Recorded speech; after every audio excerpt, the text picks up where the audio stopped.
بسم اللہ الرحمن الرحیم وما ارسلناک الا کافۃ للناس بشیرا ونذیرا ولكن أكثر الناس لا يعلمون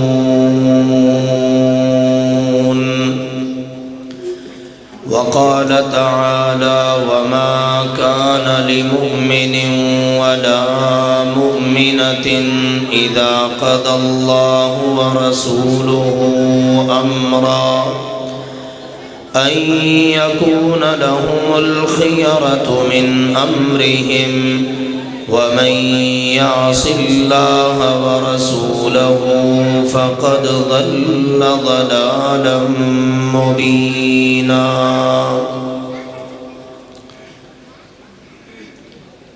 اللہ تعالیٰ کا شکر ہے اور اس کا احسان ہے ہم پر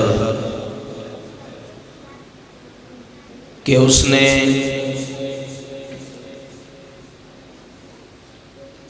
اس دور میں ہمیں اپنی کتاب کی خدمت کے لیے منتخب کیا ہے۔ یہ محض اللہ کا فضل ہے۔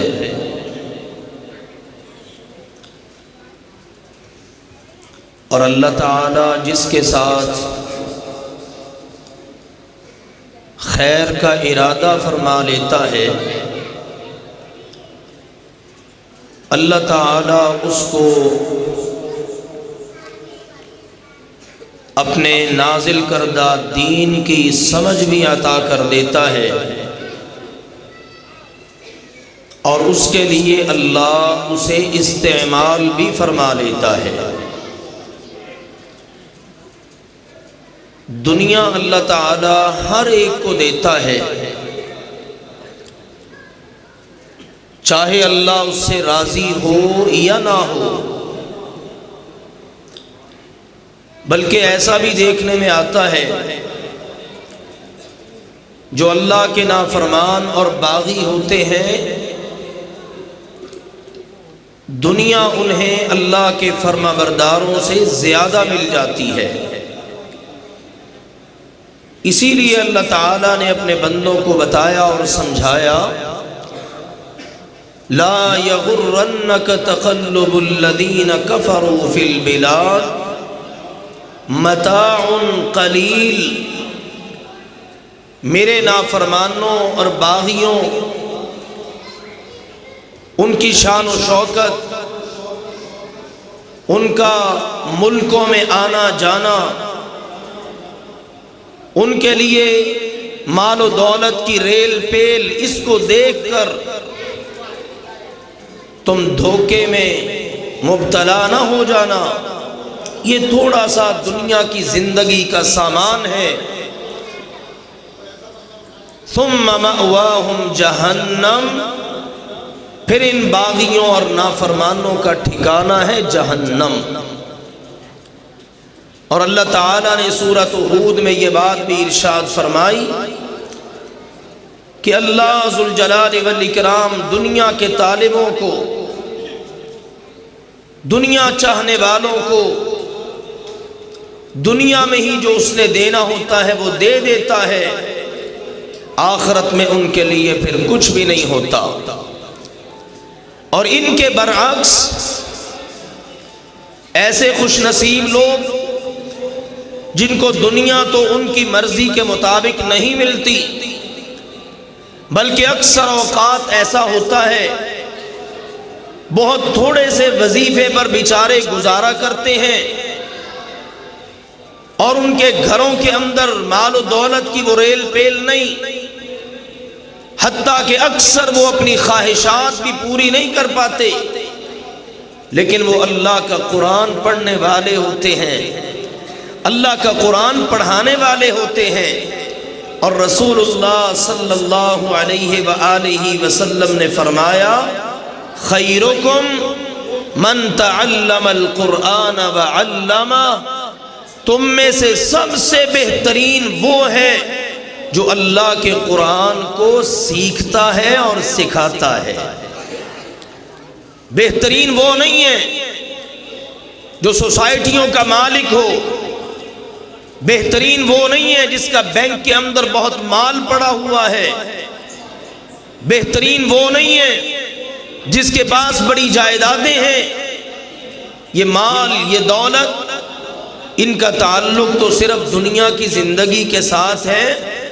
آخرت میں بندے کے کام آنے والی چیزیں یہ نہیں ہیں کہ جن کو آج بندہ کمانے کے لیے بڑی محنت کرتا ہے، بڑی بھاگ دوڑ کرتا ہے اور ہر وقت اسی فکر میں ہے اور بڑھ جائے، مالی مالی، میرا مال میرا مال۔ اور اللہ تعالیٰ نے قرآن پاک میں بتایا الہاکم التکاثر حتی زرتم المقابر، بندے کو کثرت کی جو طلب ہے، ایک دوسرے سے آگے بڑھ جانا، اس کے پاس اتنی دولت ہے میرے پاس کم کیوں ہے، اس کے پاس اتنی گاڑیاں میرے پاس کیوں نہیں، اس کے اتنے بنگلے کوٹھیاں میری کیوں نہیں، لہٰذا بندہ پھر ان کو حاصل کرنے کے لیے بھاگتا ہے اور مقصد زندگی سے غافل ہو جاتا ہے، حتیٰ کہ اللہ نے فرمایا تم قبروں کو جا دیکھتے ہو۔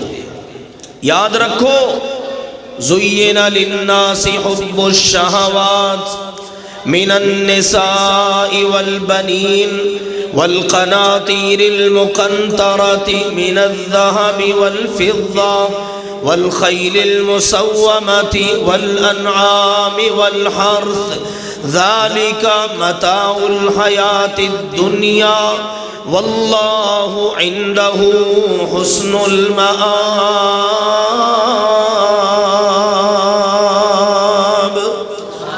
اللہ نے فرمایا یہ ساری چیزیں، عورتیں، بیٹے، کھیتیاں اور طرح طرح کی بہترین سواریاں اور یہ زمینیں، مربع، سونے چاندی کے انبار، یہ سب صرف دنیا کی حد تک ہے، یہ دنیا کا مال و متاع ہے۔ المال والبنون زینۃ الحیات الدنیا والباقیات الصالحات خیر عند ربک ثوابا وخیر املا۔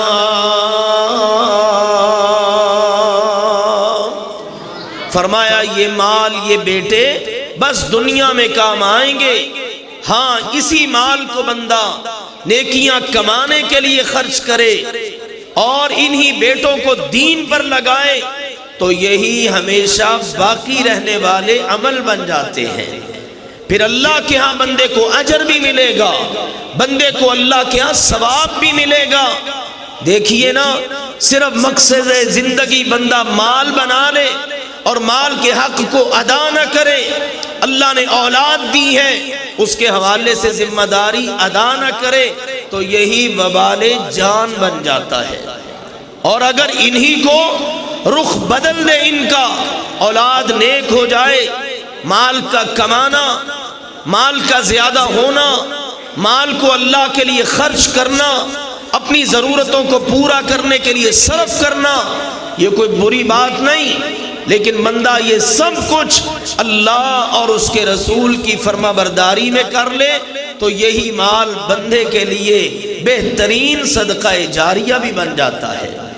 تو الحمدللہ یہ سعادت کی بات ہے، خوش نصیب ہیں وہ لوگ جو اللہ ذوالجلال والاکرام کے گھروں کو آباد کرنے کے لیے، ان مدرسوں کو آباد کرنے کے لیے اپنا مال خرچ کرتے ہیں، اور وہ کتنے خوش نصیب ہیں جن کے بچے ماشاءاللہ قرآن پڑھ رہے ہیں، حفظ کر رہے ہیں، ناظرہ پڑھ رہے ہیں، اور وہ کتنے خوش نصیب ہیں جو ان کو ماشاءاللہ اساتذہ کرام دن رات پڑھا رہے ہیں، اور اللہ کے نبی کے فرمان کے مطابق خیرکم من تعلم القرآن وعلمہ وفی روایت افضلکم، بہترین اور افضل لوگ وہ ہیں جو قرآن پڑھتے ہیں اور قرآن پڑھاتے ہیں۔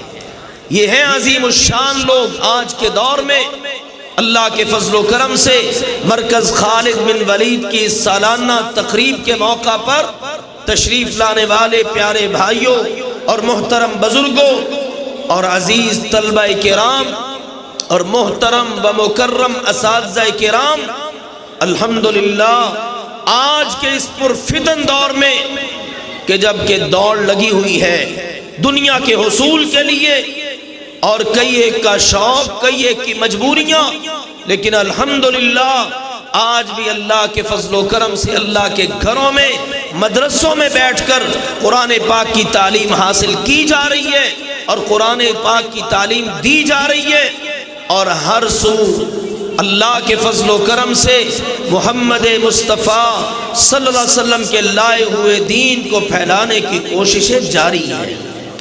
الحمدللہ یہ بڑی سعادت کی بات ہے، اور یہی تو حقیقت میں عظمت مصطفیٰ شان محمد کا اصل تقاضا ہے کہ جو دین محمد مصطفیٰ صلی اللہ علیہ وسلم لے کر آئے ہیں اس کو دنیا کے اندر پھیلانے کے لیے اور اس کو غالب کرنے کے لیے لوگ کوشاں رہے، کیونکہ ہمارے پیارے نبی کریم صلی اللہ علیہ وآلہ وسلم کسی خاص علاقے کی طرف نہیں، کسی ایک قوم کے لیے نہیں، بلکہ آپ سارے انسانوں کے لیے اللہ کے رسول اور نبی ہیں۔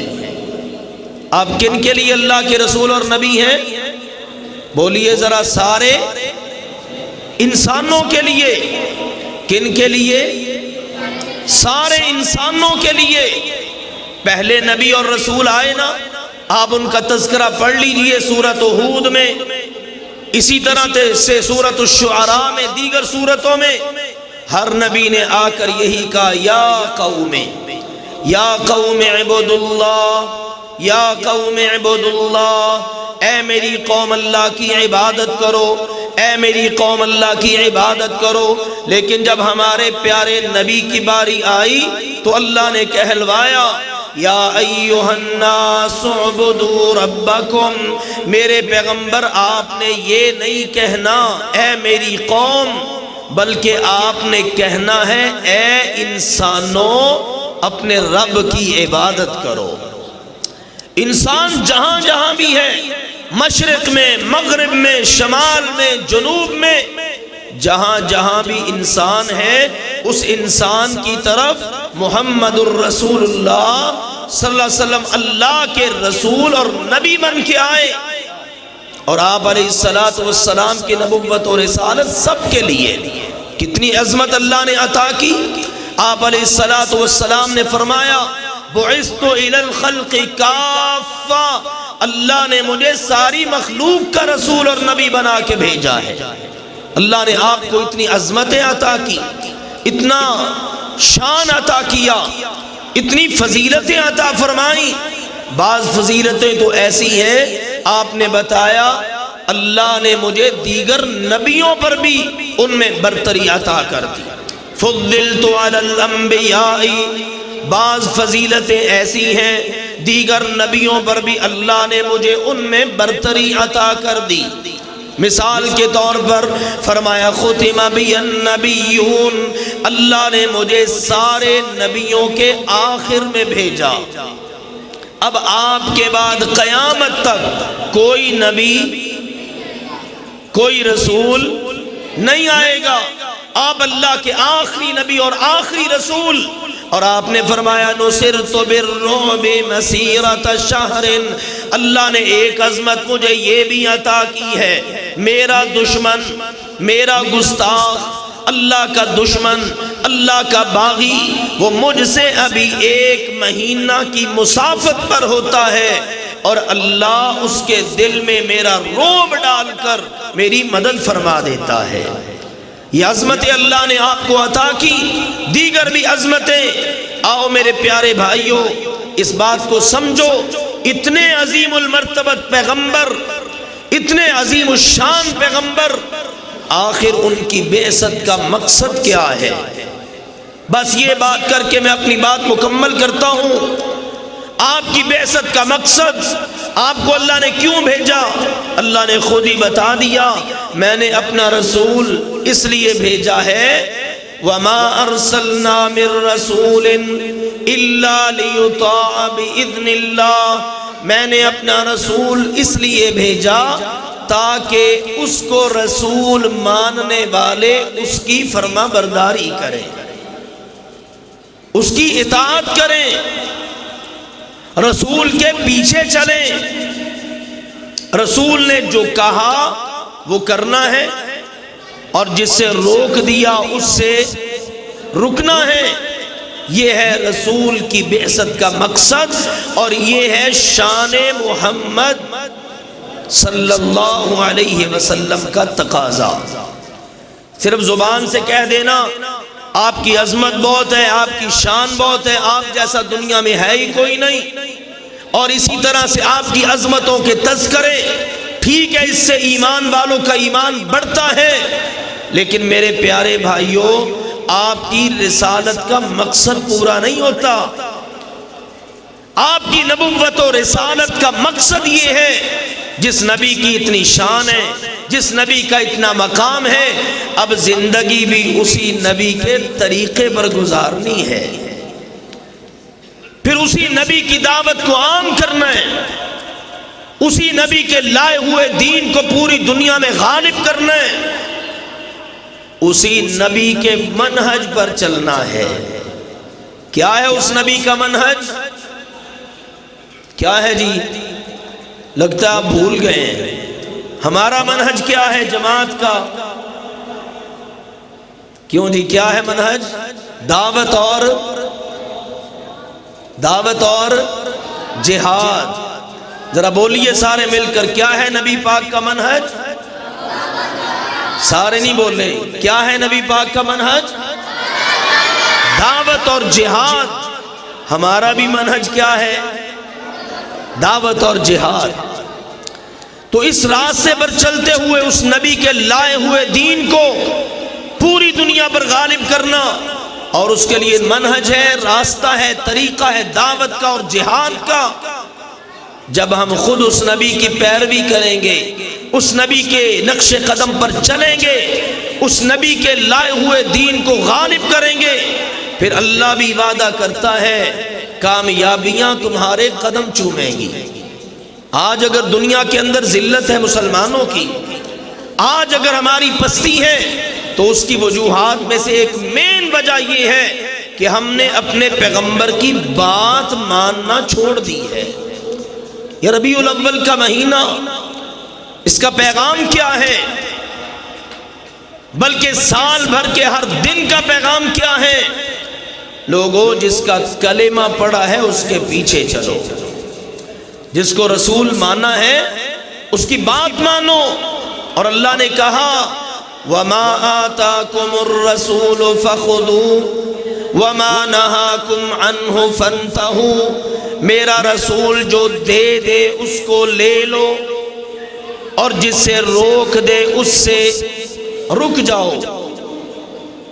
رسول نے جو دیا اس کو لینا ہے، جو حکم فرمایا وہ کرنا ہے، اور جس سے رسول نے روک دیا اس سے رکنا ہے۔